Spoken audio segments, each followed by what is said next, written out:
Kita semua sering mendapatkan informasi seperti berita ini, yaitu banyaknya karya anak bangsa yang tidak diterima di negaranya sendiri oleh pejabatnya, oleh regulasi yang herannya rakyatnya diam-diam baik mendiamkan pejabat yang kejam kepada karya anak bangsanya sendiri. Ada apa dengan Indonesia sih? Kita infokan lebih rinci. Kita pasti tahu berita ada anak SMA yang penelitiannya ditolak 11 kali di Indonesia. Dia bernama Christopher Farrell Melanio Kusuma. Awalnya dia hanya ingin mendownload sebuah game. Karena kuotanya terbatas dan ukuran gamesnya yang sangat besar, jadi dia tidak bisa mendownload games tersebut. Lalu dia melakukan penelitian tentang data compression, software pengkompres data agar jadi kecil.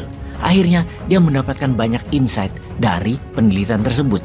Dan karena dia tahu bahwa ternyata belum ada satupun orang Indonesia yang melakukannya, dia pun melanjutkan penelitiannya mengenai data compression tersebut. Dia percaya kalau ada alat yang bisa mengkompres data hingga kecil bahkan hingga nano informasi, maka alat itu pasti sangat berguna di masa depannya.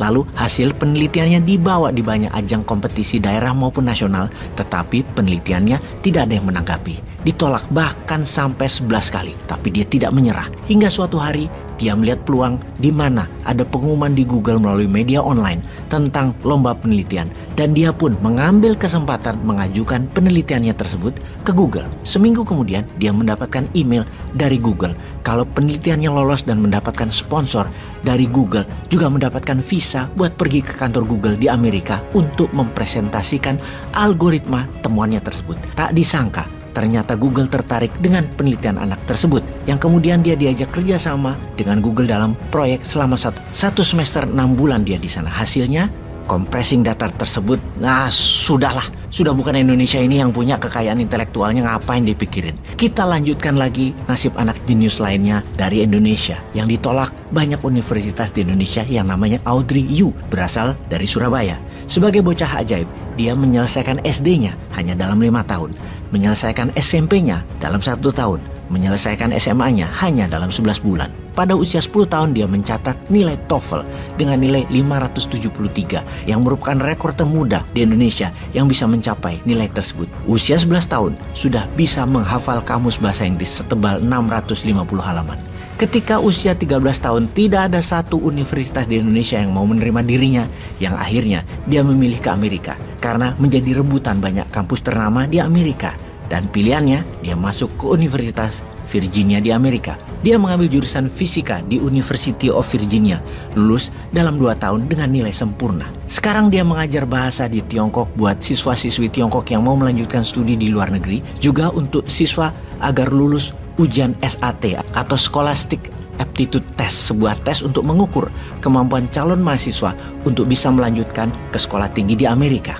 Oke, kita mundur sebentar ke pesawat N250-nya Pak Habibie yang jenius. Sebuah pesawat fly-by-wire, karyanya tersebut adalah sebuah mahakarya penerbangan dunia. Pak Habibie melihat bahwa dengan 17.000 pulau di Indonesia, untuk membuat kesetaraan, maka semuanya harus terkoneksi. Maka untuk menyambung pulau satu dengan yang lainnya, untuk transportasi dan distribusi, pesawat berbaling-baling dengan mesin turboprop yang hanya memerlukan landasan pendek, murah biayanya, irit adalah solusinya. Hanya dengan menyambungkan semua jalur, maka kesetaraan akan terjadi di Indonesia. Disambungkan menggunakan pesawat N250 dan serial pesawat karya anak bangsa lainnya.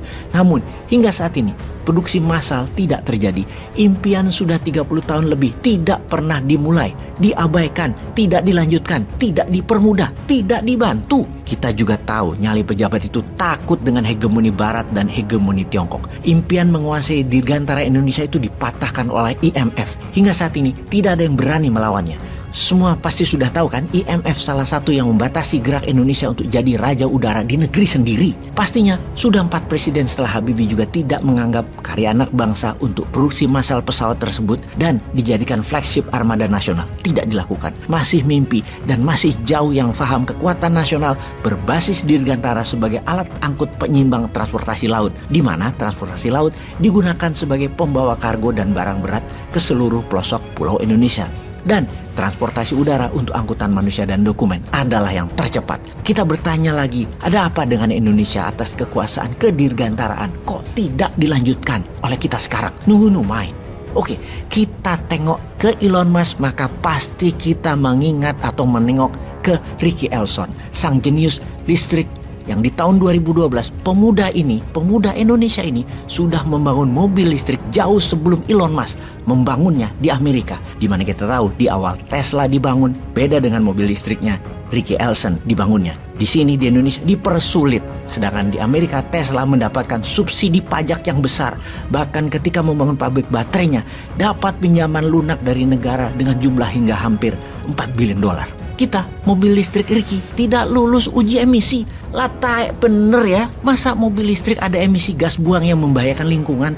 Bilang aja Indonesia nggak boleh maju, harus di bawah Amerika, harus manut di bawah Tiongkok dan seterusnya. Abadi nan jaya, sampai miskin Indonesia harus ikut mereka, sampai habis sumber daya alam, nggak boleh makmur, harus begini-begini saja, diam-diam baik, nggak usah macem-macem itu Indonesia. Bisa panjang barisan karya anak bangsa yang akan membuat Indonesia sesungguhnya bisa jadi global player dalam waktu dekat.